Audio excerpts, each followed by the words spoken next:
So we have a treat for you guys today. We have a special guest. A very special guest. Now, before we bring him onto the show, we just want to talk about who he is and what he's done. He goes by MagSwag. On Twitter, he's at MagVSupreme. You guys can go follow him there. If you guys don't know anything about him, he is actually a New York native, a music artist, and he's a founder of a nonprofit organization which provides workshops, lectures on community building. You can find that on mag.life. As for his Metal Gear origin, we will let him talk about it. He's also done a lot of charity work in terms of finding money for soldiers who are going through PTSD, which is post-traumatic stress disorder. I don't want to go on any further without bringing him onto it. So here he is, MagSwag. How you doing, man? He's on the line. Talk to us. Hey, I appreciate the introduction, brothers. How y'all doing? Pretty good, pretty good. We want to know how you're doing. Yeah, we want to know how you're doing, man. I'm really good. I'm honored to be a guest. You know, I've done a couple of these interviews with some Metal Gear guys, and it's been a lot of fun. I watched the show recently to kind of get familiar with you guys, and I actually saw the New York in you guys, so I actually was like, yeah, these guys, we have to connect, because I'm a New Yorker myself, and, you know, it's always good to relate. Absolutely. I think with people, so. I think, we're New York natives, and, you know, I could hear it in your voice. You know, you told us you're from the Bronx, which we both are as well. And we're glad to see that, you know, we got some New York relatives that can relate to us with Metal Gear. You know, we don't get much of that. Definitely, man. Definitely. Yeah, I've done so much and seen so much in the community grow for the past, 15 years. Yeah. And it's really dope when, you know, you get people, whether they, I got a neighbor who's a Metal Gear fan. I knew him for 10 years, and finally he's like, yeah, I like that game. I'm like, really? We've been talking this whole time. Are you kidding me? So it's exciting when you meet people, you know, in the same realm as you to love the game, because, you know, it's just so much content to it as far as just political statements that the game provides, story elements with theories, et cetera, et cetera. The gameplay has always been fun and innovative. It's just a great thing. So that's kind of why I've fell into it. It's like my second Bible for me personally.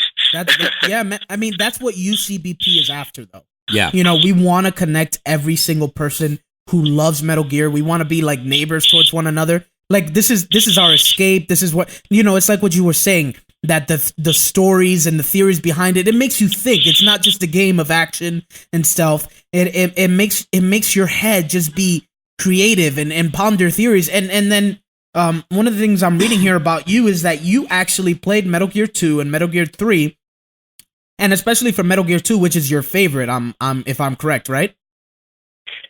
Man, you're really going to make me go into this. Favorites is hard to decide. Okay. But from what you're saying, the story goes, if it wasn't for MGS2, wouldn't have been where I'm at now, yes. So, to answer it, no, it's not my favorite. But if it wasn't for MGS2, it wouldn't have, because I'm going to break it up here and interrupt you before you continue on that. What happened was, I played MGS2, it blew my mind to a whole new level as a creator, as a writer, and I started writing articles, and that was the inspiration, because I hated MGS2, to be honest. I think we all did. Yeah, in the beginning. I hated it. I was like, I can't believe I'm playing this blonde, tight clothes wearing, walking all funny, complaining about everything in the game character. Like, why are they doing this to me? Absolutely. Come to find out at the end, you know, it's basically saying you played as Solid Snake in Part 1, the guy you loved. Yeah. But you just were a different character, and you missed it all. You know, and it's like, there goes the message of life, right? You miss life because you're too busy taking pictures and selfies, and you can't enjoy the moment while you're out hiking or something, you know what I mean? So that message and that impact in my life was what helped me start writing the articles that got me known in the Metal Gear community or whatever. So, no, I didn't like that game, but it did blow my mind at the end with the message when Raiden took off his his name tag that had my name, Yeah. MagSwag. And it was such a beautiful message from Kojima to tell players, you know, you are in control of your life and you are who you are. Don't go around expecting other things. You know, you control it. You create your life. It's not like, oh, this life was given and it's going to be whatever it's going to be. No, you create your life. And that was one of the best messages when I was younger because I was reckless. Yeah, and you're right, and I think it gets overlooked. You know, I played Metal Gear Solid 2 at a very young age, and I couldn't understand it at first as to, you know, why is my name there and the name tag. But after playing it for a while, and I think I say this a lot of times, and I've said this before, where in Metal Gear Solid 2, the more you play it and the more it ages, I think the better it is.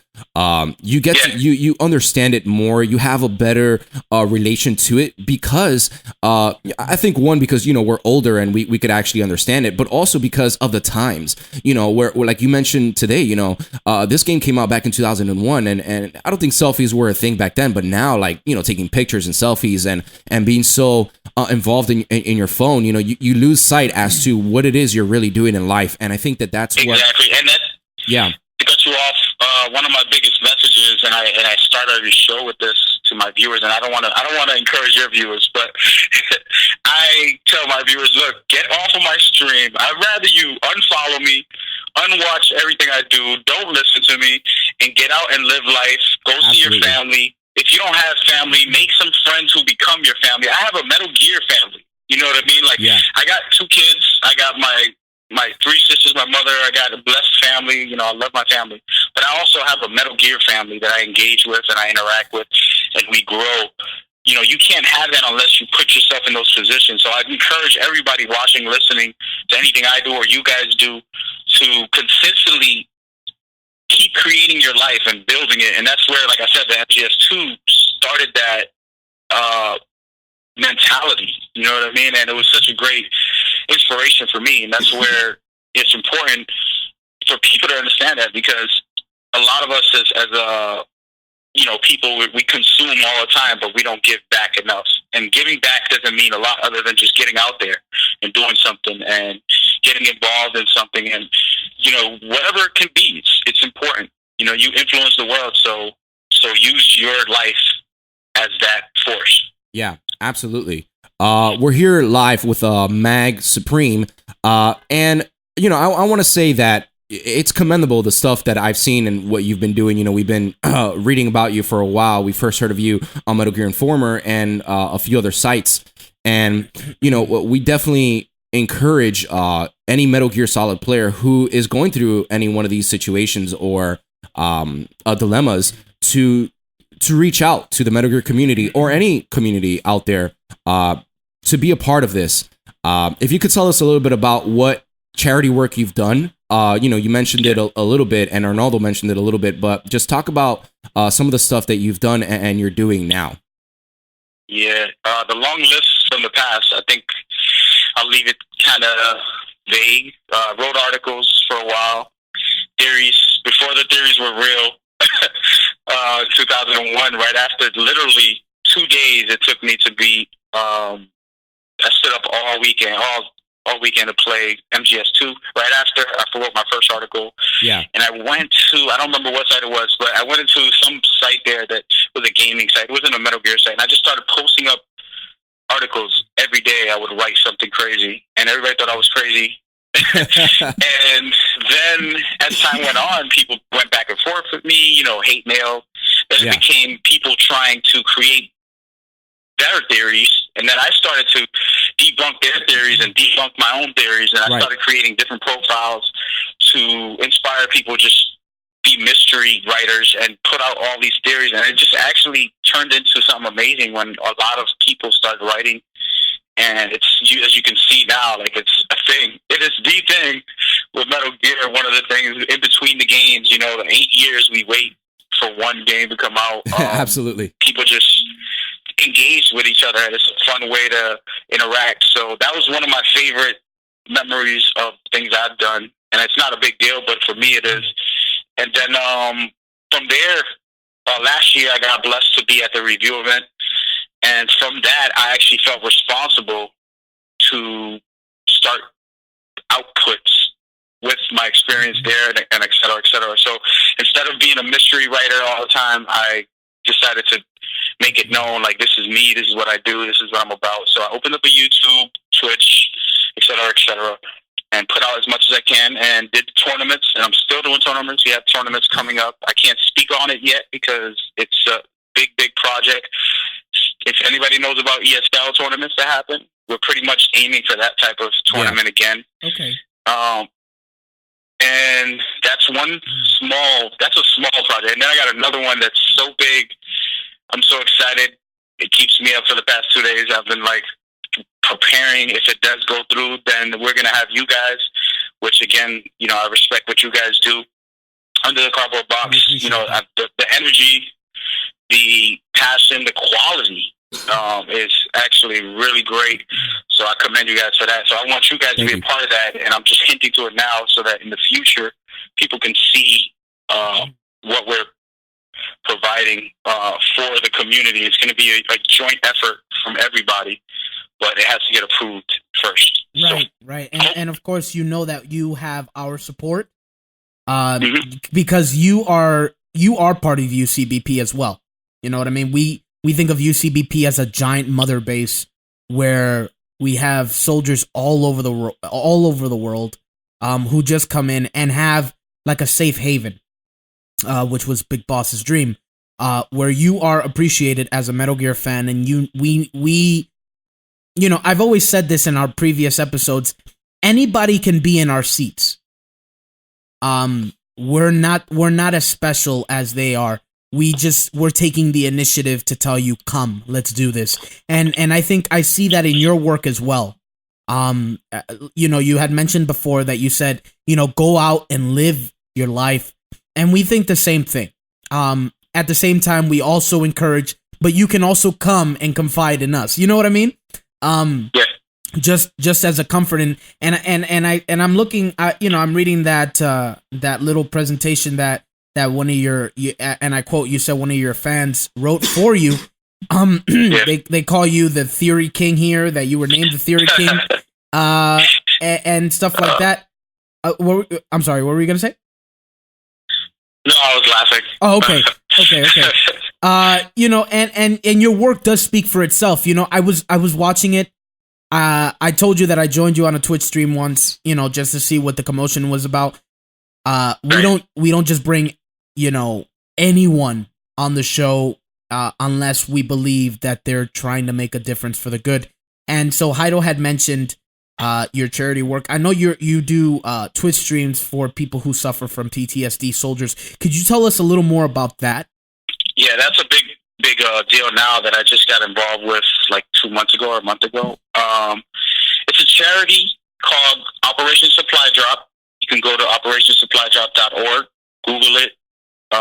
Pretty much what they do is they have various services. First of all, I didn't even know they had a bunch of stuff until I started learning after. But one of the services, which is a really cool one, it's pretty much care packages for troops, whether they're active or veterans or in the hospital. What they do is just pretty much get a box, fill it up with consoles, games, controls, whatever type of gear for video games, you know, maybe even laptops. They do everything now, but they just send these out to troops. And just to tell a story, the other day we did a big giveaway. We gave away like 6 Metal Gear Online shirts, about 5 Kojima signed prints. Wow. Like 10 full game codes and a whole bunch of DLCs for this event, for the charity event.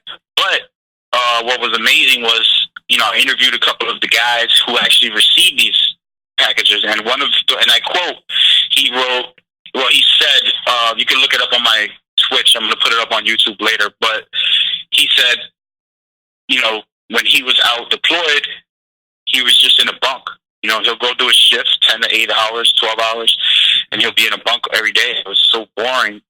And all they had was one Xbox with 2 games. One of the games broke, and they couldn't really do much. And then he received a care package. And he said how that changed his life. Like, he felt connected to his friends again, his family. He could interact with people instead of being stuck. He was getting shot at daily. Yeah. While he was out there, and it was just really rough for him. And video games saved him. Is pretty much what he said. Wow, that's to quote him. Yeah, that's touching, man. I definitely cannot relate to that. So, we play video games and stuff, and it's nothing compared to what these soldiers go through. Yeah, exactly. And then for me, I explain this to people. What's funny is that people think like I support all this stuff. The reason I love Metal Gear is because it's anti-war. Kojima's message on every single game is anti-war. Yeah. And I'm not for war. You know what I mean? That's not why I'm supporting these troops. I'm supporting these troops because they are your brothers. They are your friends. They are your neighbors. They are the people that you work with, and sometimes people forget, just like us civilians, we feel like we don't have an outlet. We feel like we don't have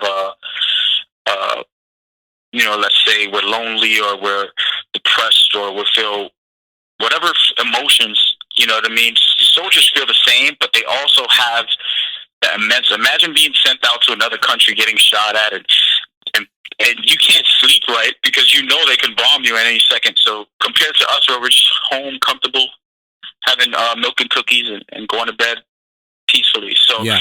So for me, the cause of trying to get back and make people aware of this is about the people, not the war itself. It's about the people and wanting them to have peace. If I can get a soldier a PlayStation 4 and a couple games, right, and that'll entertain him and keep him happy. So the next day he's not in a bad mood, going crazy, he's stressing out, whether he's suffering through PTSD or depression. There's a lot of things, and I don't want to bring this show down, but there's a lot of things that people suffer from, and it's about us supporting. So once I found out about the cause, I decided, let me set up these charities, and it's a continuous thing. It's not a one-day event that I'm doing. Yeah. I kind of remind people about this every time I get on. It's just a part of my life now. I didn't sign up to just do one event and say, okay, we're done, we're finished. I have continuous ones. The next one is in May 27th. May 27th. But every week I'm giving away something, letting people know about it, telling them to donate, because the cause here is to donate, which anything you do can help. If you have it, then give it away. I also explain to people that this charity, for example, you don't have to give away money. You can do what I'm doing. I'm not giving away a penny. I'm just making people aware of the cause. And, I'm giving away some prizes so people can get excited and come watch my stream, but it's for awareness. It's not about come watch my stream and let me get a bunch of followers or whatever.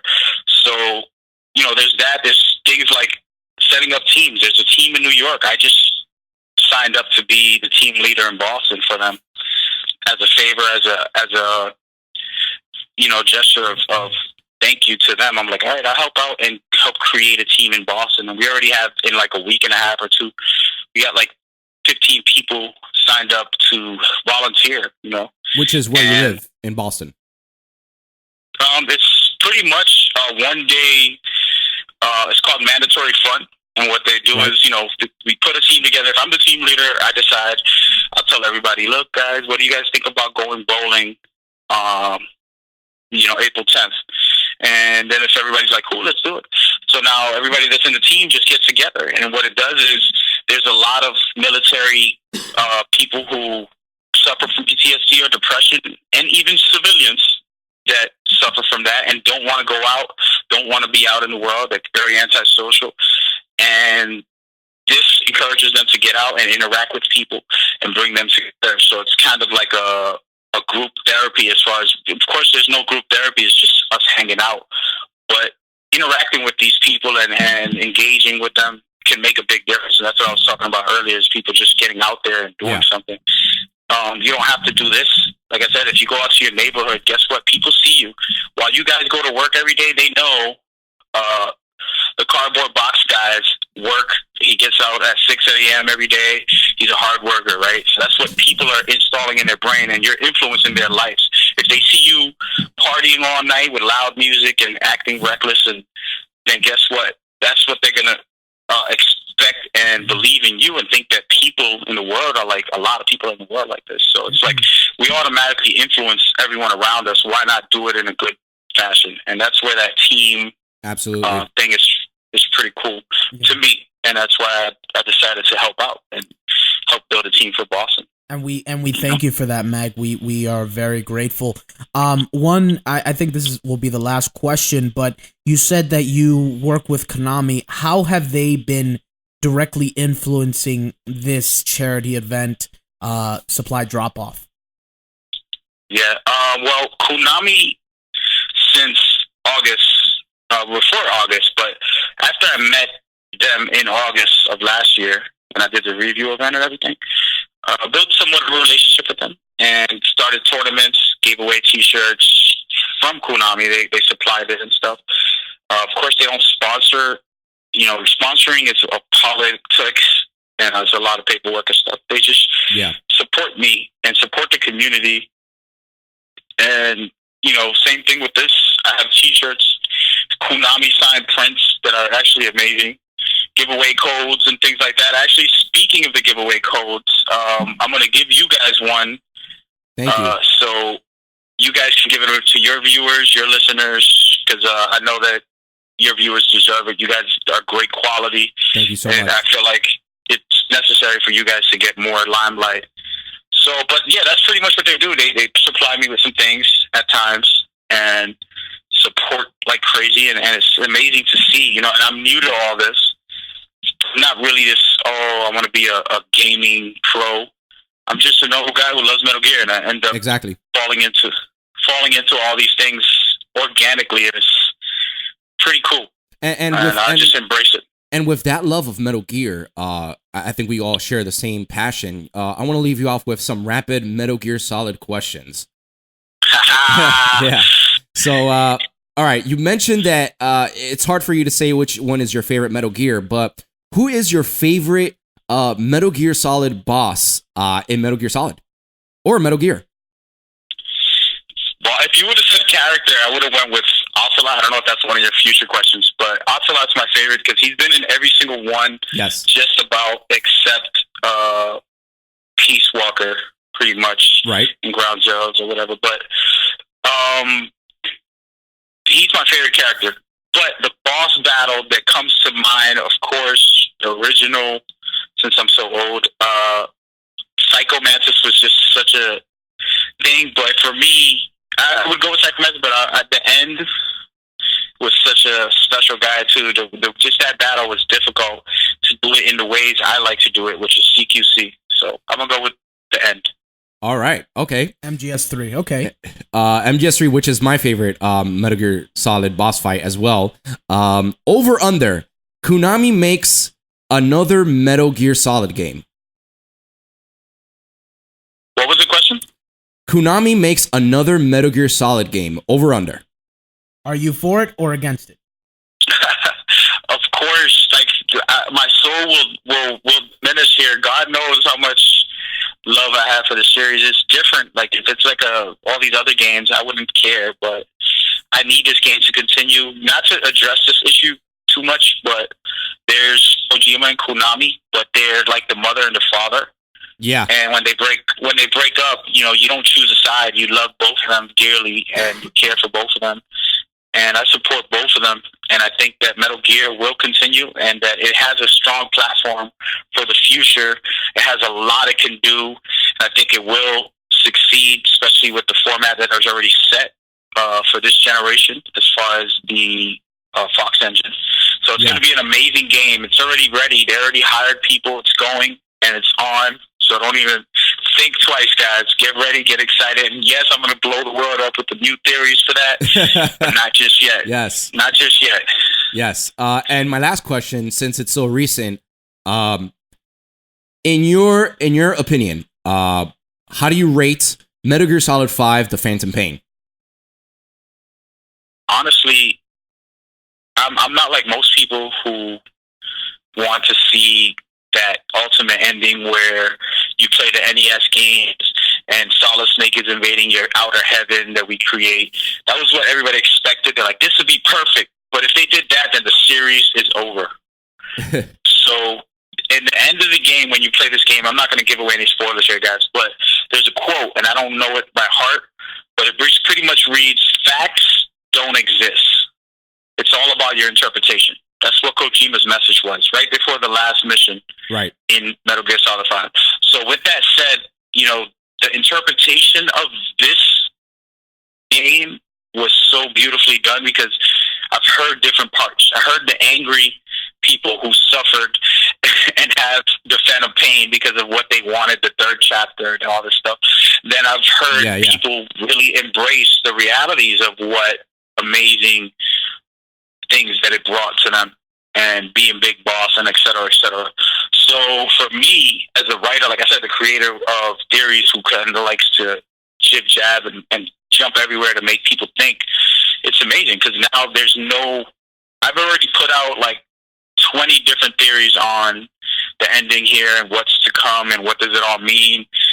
And I'm not right or wrong. And there is no right or wrong. It's about your perception and your interpretation of what it is. So I love it. I think it's, 10 out of 10. I gave it a 10 out of 10 when I reviewed it in August. In August, yes. That's good. Yeah. Okay. Mag, where can we catch you? Where can we support you? Why don't you let the fans know where we can find you, pretty much? Plug time. Yep. When it comes to streaming and things like that, I'm very random. So I am actually, like I said, I'm setting up these events and these big time things that are going to actually set me down for a certain time. So we're still politicking on that. So just go on my Twitter. You're going to get updated consistently. My Twitter is what? MagVSupreme, which is Mag V Supreme. Yep. And that actually is a reference to Metal Gear as well, the V and victory and all that. And it's pretty good. One day I'll explain all that later. But that's where you can go and you can see what I do and see the updates from there. We'll be in contact. Absolutely. So it doesn't matter. They can go right through you. And once this big project falls through, you guys are going to be deeply involved. So I don't see them not finding a way to me. If they're your viewers and they like what you do, they'll come enjoy you with the bigger projects that we're trying to set up for the future. Okay. Yes. So we can find all of your information on your Twitter. Yep. I post up everything through there. So it's my outlet strictly for Metal Gear. All right. Well, Mag, thank you so much for joining us. It is a privilege for us to hear from you and to hear about what you're doing and your love for Metal Gear. Again, guys, you can catch Mag, as he says, at Mag V Supreme, at Mag V Supreme. Check him out there. Check out his Twitch stream. Support the cause at supplydrop.com. Look it up on Google. And of course, he has his own website, which is mag.life, I believe it was. Yes, mag.life. Mag, again, man, you are great. You are part of UCBP, and we look forward to staying in contact with you and being part of these projects. Yep, I appreciate you guys. We'll be in touch soon. Yeah, absolutely, man. Take care. Thank you, man. All right. Take care, guys. All right.